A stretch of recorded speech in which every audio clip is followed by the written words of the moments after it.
دوسری بات یہ بھی یاد رکھنا، اگر آپ کے انتہائی قریبی رشتہ دار بھی اگر آپ سے دغا کرتے ہیں، آپ کو برا بھلا کہتے ہیں، آپ کے خلاف سازشیں اور خفیہ تدبیریں کرتے ہیں، طرح طرح کے آپ کے خلاف پراپوگنڈے سازشیں کھڑی کرتے ہیں، تو بس ایک ذہن میں یہ چیز بٹھا لو کہ آپ نے صبر کرنا ہے۔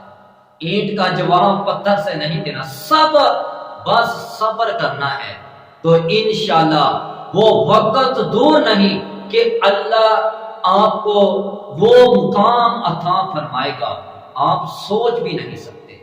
آپ کو اندھیر نگری میں وہ نور، وہ روشنی اللہ عطا فرمائے گا، ایسا مقام کہ زمانہ دیکھتا رہ جائے گا۔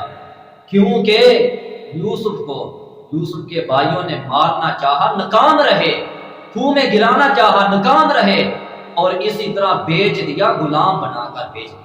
لیکن اللہ نے مصر کا تخت، مصر کا بادشاہ بنا دیا۔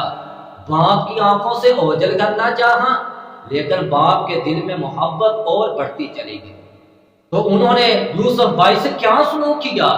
اللہ نے یوسف کے صبر پر اللہ نے پھر ان کو کیا مقام عطا فرمایا، آج تک طریق دعا ہے، زمانہ دیکھتا رہ گیا۔ تو اس لیے لوگوں کی سازشوں، لوگوں کی خفیہ تدبیروں سے پریشان نہ ہوا کرو۔ ہم تو